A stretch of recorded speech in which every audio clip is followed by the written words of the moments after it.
we're now going to be moving into our third section, which is how to set risk and warning message objectives. So we'll talk about different types of objectives you might have. They're not, of course, mutually exclusive. You can have more than one objective with any message. We'll walk through a couple more case studies to see how the objectives were set well or maybe not so well. And then Amisha will kick us off with the last section for today, which will be actually developing messages and writing in tables, because we're going to have you start developing some messages and discussing them. So that's why we moved you to the table format. So we look at the different objectives we could have with our pre-event communication, our warning communication, or even our recovery communication. Research shows that these are the ones that typically are the most effective and the ones that organizations typically use as well. But some of them are used more than others. So inform and educate, that would be more of your preparedness messaging when you're trying to tell people what they should do. Although it could be in your response as well, when you want to explain to them what they're doing and why. Amisha has shown me some of your warning messages, and they are much more comprehensive than what we have in the US. So we tend to give them really kind of pithy, shelter in place now. And you all have a lot more detail, so that's fantastic. So I think you have the capacity to do more education during an event than we have currently in the States. We also want to think about empathy and recognizing and supporting people's feelings. So we know from the research that emotions drive people's actions. And in fact, people don't tend to think rationally when they receive a scary message or something that's concerning. They think emotionally. And so sometimes it can be beneficial, and sometimes it can be negative. So we find, for example, anxiety and fear drive people to take protective actions. However, anger does not. And so thinking about how your public is responding emotionally and trying to lower the emotions by saying, you know, we understand you're afraid, but if you take these steps, you will be able to protect you and your family. So actively bringing the emotions into what you're saying, or just visually. Some of you said with the, was it the Prime Minister? Who was the one that, yeah, he seemed kind of official and not real kind of relating to people. So even just showing empathy without saying it can be a way to get people to trust your messaging and feel like you're actually saying something that matters to them. You also want to encourage productive, pro-social behavior, so that's the donations.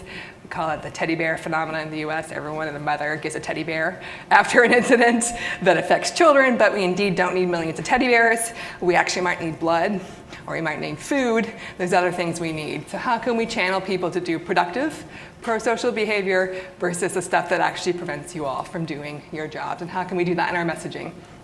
And then when people need to do something immediately, how can we call for immediate protective action? Evacuate now, shelter now, get vaccinated now for a pandemic. So now we want you to think about a particular emergency or disaster event that affects multiple organizations.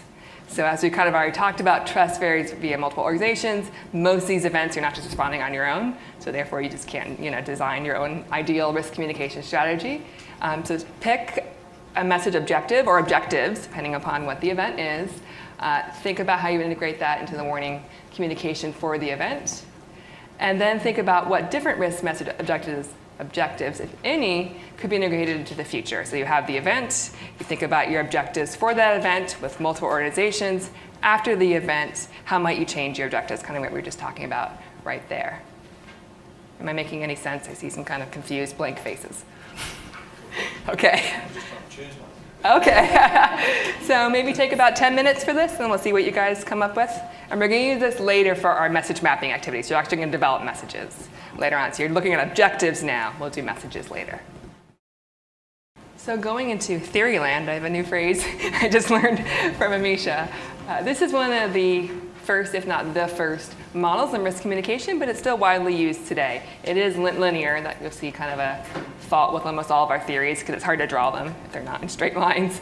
But this model is from Meletti, and it's looking at kind of the process people go through before they decide whether to respond or not. So you've set your objectives and you want them to do something. What are the people doing with that message objective? So first of all, they have to hear it. This is coming a little bit more from the warning siren culture in the US. So a lot of our communities, flood communities, tornado communities, there's a siren that goes off. And so every Wednesday at 10 a.m., we have one where I live, and they're just practicing it so you can make sure you can hear it, literally. And so you know when that goes off, there's probably a tornado or a flooding event or whatever your local community events are. And so that's where it's coming from that. People have to be able to hear it. But you can think about it in other ways too. They have to receive the message, they have to be able to read it, they have to be able to understand it. So how do they first get the message? How does it reach them?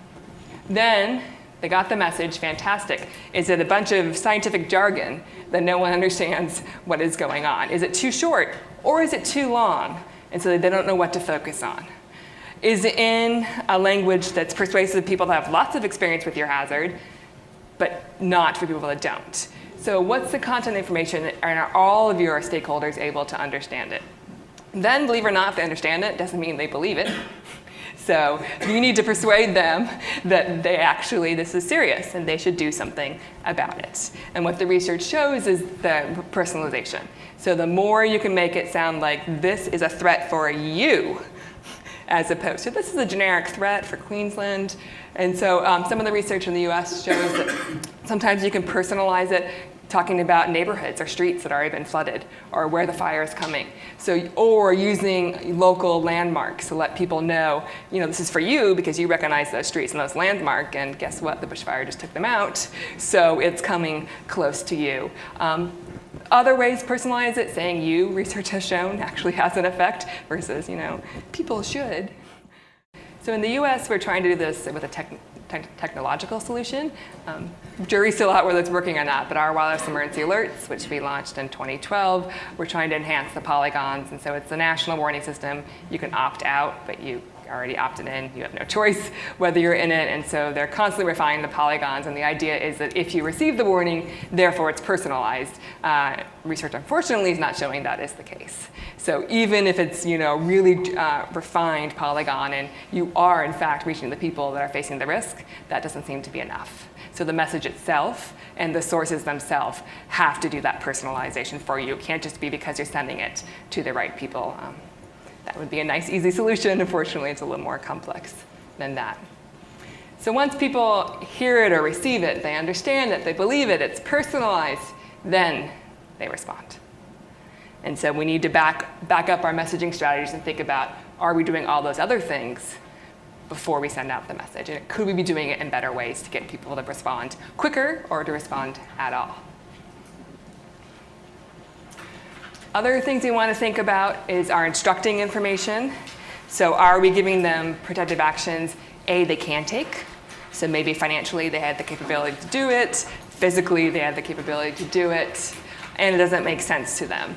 So we think about messages that enhance self-efficacy, that make it sound like it's something that you can do when you provide resources so people can do it. So for example, we have a lot of kits the Red Cross passes out during hazard season among low-income communities. So they'll actually go door to door, and they actually do it after house fires, which I think is really quite brilliant. So there's a small house fire in a neighborhood, they'll go door to door and say, well, did you know that there's other hazards that could happen to you, and here's a little pamphlet about what hazards are in your area, and here's your kit to get yourself prepared. And so really kind of tagging along when is an optimal time people might take your preparedness message, and how can you emphasize with them at a way that they think it's important to take this action.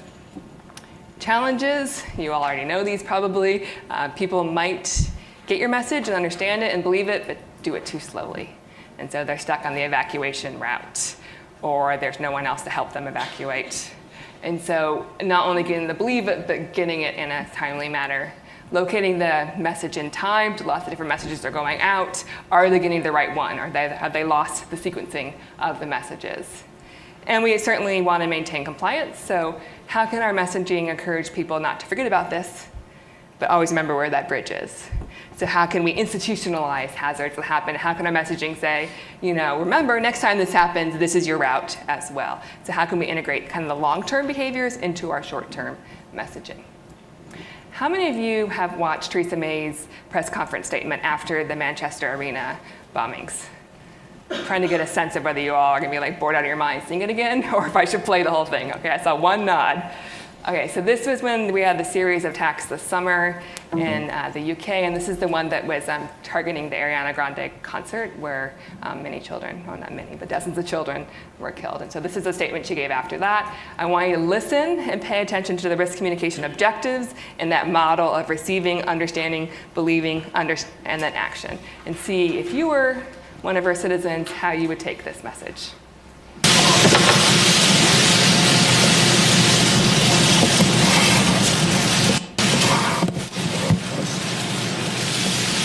I have just chaired a meeting of the Government's Emergency Committee, COBRA, where we discussed the details of and the response to the appalling events in Manchester last night. Our thoughts and prayers are with the victims and the families and friends of all those affected. It is now beyond doubt that the people of Manchester and of this country have fallen victim to a callous terrorist attack.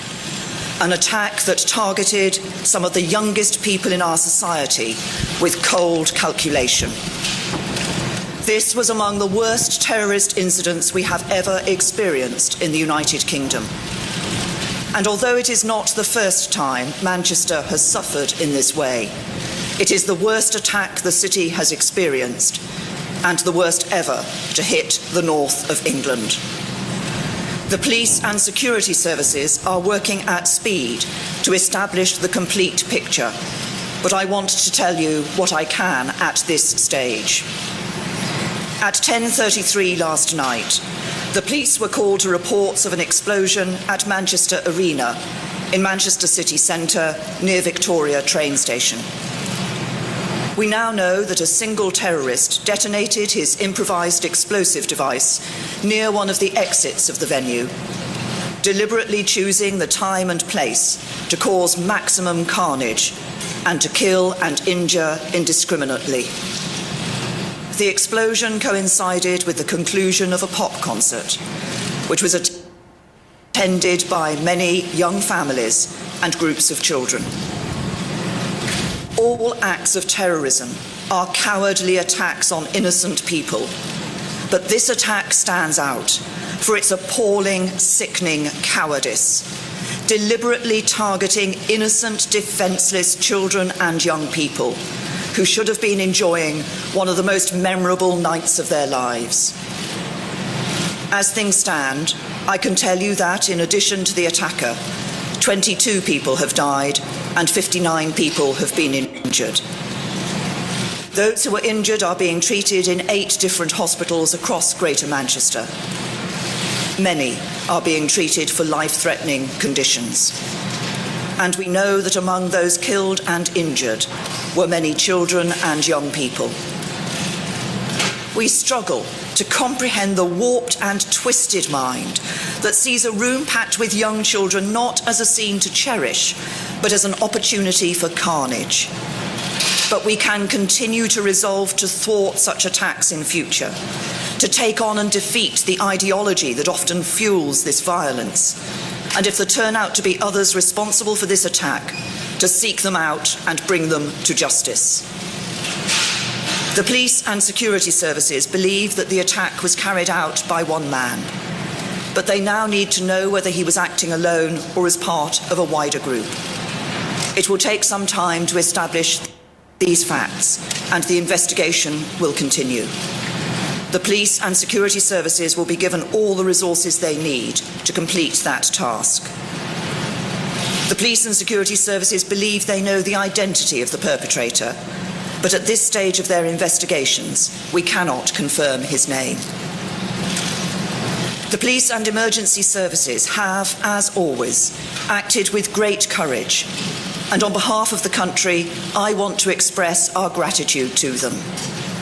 They acted in accordance with the plans they have in place and the exercises they conduct to test those plans, and they performed with the utmost professionalism. 400 police officers were involved in the operation through the night, and many paramedics, doctors and nurses have worked valiantly amid traumatic and terrible scenes to save lives and care for the wounded. Significant resources have been deployed to the police investigation, and there continue to be visible patrols around Manchester, which include the deployment of armed officers. For people who live and work in Manchester, there remains a large cordon in place around Manchester Arena and Victoria Station, which will be in place for some time. The station is closed and will remain closed while a detailed forensic search is underway. We know that many friends and relatives of people caught up in the attack are still trying to find out what has happened to their children, brothers and sisters, parents and loved ones. So please, think of those people who are experiencing unimaginable worry, and if you have any information at all relating to the attack, please contact Greater Manchester Police. The threat level remains at severe. That means that a terrorist attack remains highly likely. But the Independent Joint Terrorism Analysis Centre, which sets the threat level on the basis of the intelligence available to them, will continue to assess this throughout today and in the days ahead. Later today, I will travel to Manchester to meet the Chief Constable of Greater Manchester Police, Ian Hopkins, the Mayor of Greater Manchester, Andy Burnham, and members of the emergency services who have come to Manchester's aid in its moment of need. And as I announced last night, the general election campaign has been suspended. I will chair another meeting of COBRA later today. At terrible moments like these, it is customary for leaders, politicians and others to condemn the perpetrators and declare that the terrorists will not win.